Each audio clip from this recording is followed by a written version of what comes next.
Hola a todos, bienvenidos a su sección Biología del Cuerpo Humano. El día de hoy platicaremos acerca de aniridia. ¿Qué es la aniridia? El término hace referencia a la ausencia del iris. Esta estructura de aquí, que abre y cierra para regular la luz que llega a nuestra retina. Sin embargo, las personas que sufren de esta condición padecen de un abanico de síntomas diferentes. A estos múltiples posibles síntomas se les conoce como fenotipo iridiano y pueden ir desde la presencia de un iris completo con pequeñas alteraciones estructurales o anomalías pupilares, pasando por una hipoplasia variable o un alargamiento iridiano, hasta la ausencia prácticamente total del iris. Otra estructura importante en esta afección es la fovea. Esta depresión de aquí es el área de la retina donde se enfocan los rayos luminosos y tiene muchos conos, que son los responsables de la percepción de colores. Aproximadamente el 90% de los pacientes con aniridia tienen hipoplasia foveal. Veamos unas imágenes. Estas son imágenes de la depresión normal que debe tener la fovea. Pero en pacientes con hipoplasia foveal, esta depresión presenta mayor o menor grado de pérdida, como vemos acá. ¿Cómo surge esta afección? La aniridia es una enfermedad monogénica de herencia autosómica dominante del gen PAX6. Pero, ¿esto qué significa? Para poder nacer, todos tuvimos que tener en un inicio un papá y una mamá, que nos proporcionaron nuestra información genética, la cual guardamos en cromosomas. Estos son nuestros cromosomas. Tenemos 23 pares, o sea, 46 en total. 23 vienen de nuestra madre y 23 de nuestro padre. Cada pedacito de estos cromosomas corresponde a un gen, es decir, a la producción de una proteína. Pongamos, por ejemplo, que si este pedacito dice de qué color serán mis ojos por parte del gen de mi mamá, el mismo pedacito, pero el cromosoma de al lado, dirá de qué color serán mis ojos por parte del gen de mi papá. Ahora, finalmente, ¿de qué color serán mis ojos? Bueno, eso depende de cuál de los dos genes se exprese, el gen que me dio mi mamá o el gen que me dio mi papá. El color que se exprese, ese habrá sido el gen dominante.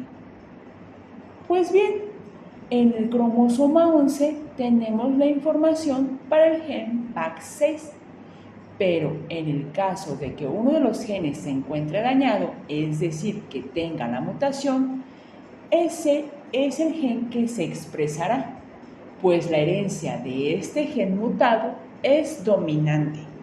En otras palabras, con que uno de los dos genes que poseo esté alterado, se presentará la afección.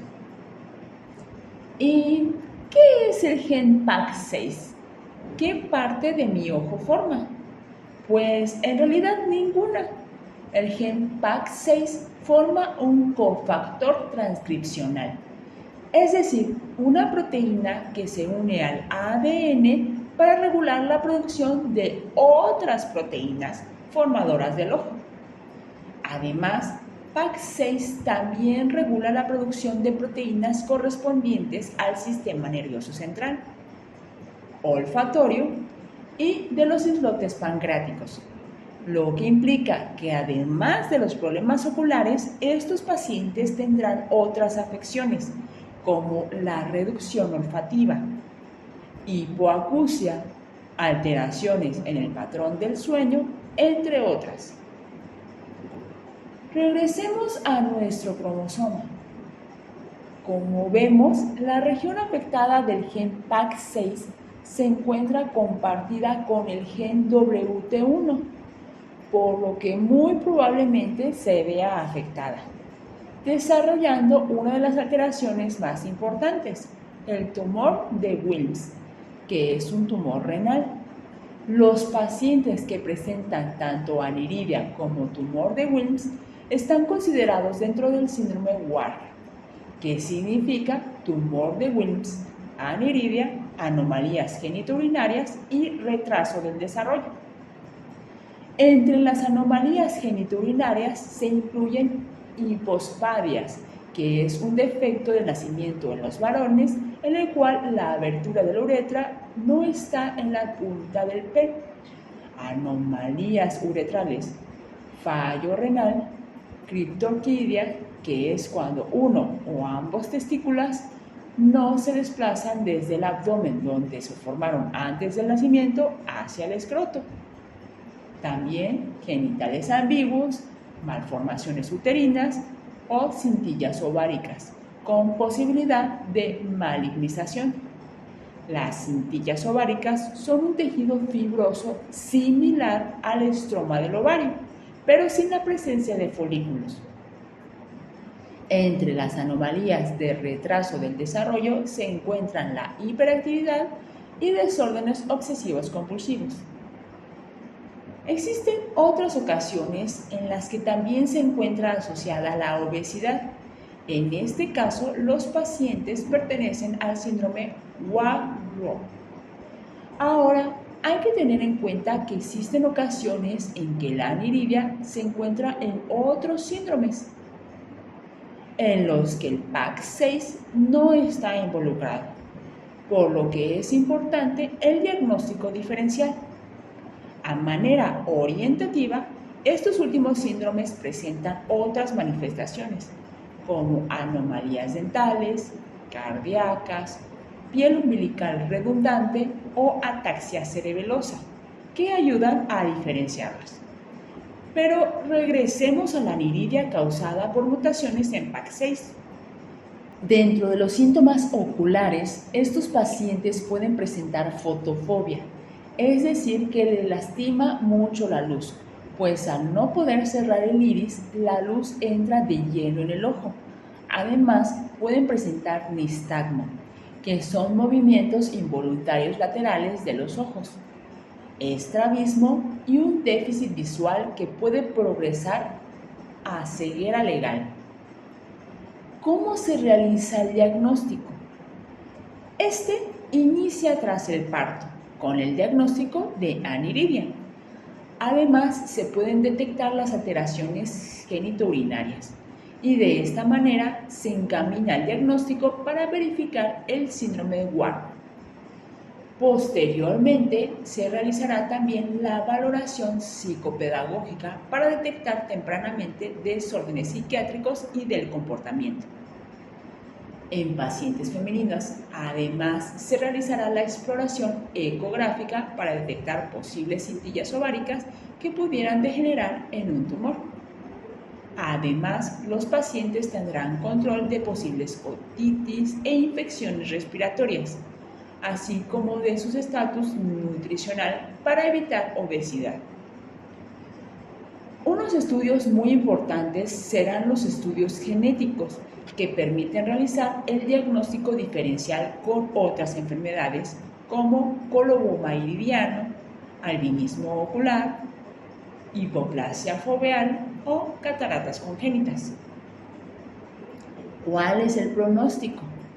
La mortalidad del síndrome dependerá principalmente del grado de retraso mental y de la afección de la función renal debido al tumor de Wilms. La posibilidad de supervivencia a los 4 años es del 90%, pero baja hasta un 47% a los 20 años. La mortalidad se asocia principalmente a la enfermedad renal. Es por ello que estos pacientes necesitarán controles rutinarios de microalbuminuria, proteinuria e hipertensión. Los tratamientos para estos pacientes son múltiples para cubrir todos los aspectos de la condición. Se deben plantear programas de educación especiales para pacientes con problemas de visión. En cuanto al daño renal, algunos pacientes podrán recibir inhibidores de la enzima convertidora de angiotensina o bloqueadores de los receptores de angiotensina. También podrán necesitar diálisis y trasplante renal. Para tratar el tumor de Wilms se necesitará quimioterapia y cirugía. La radioterapia se administrará generalmente en los casos con masas tumorales de estadios avanzados o con metástasis pulmonares. Además, se debe poner atención a otitis repetidas y a los problemas bucodentales. Ahora ya sabemos más acerca de esta afección. Esperamos haber podido aclarar tus dudas y si tienes otras inquietudes, por favor, déjanoslas en la sección de los comentarios. Nos vemos en la próxima. Chao.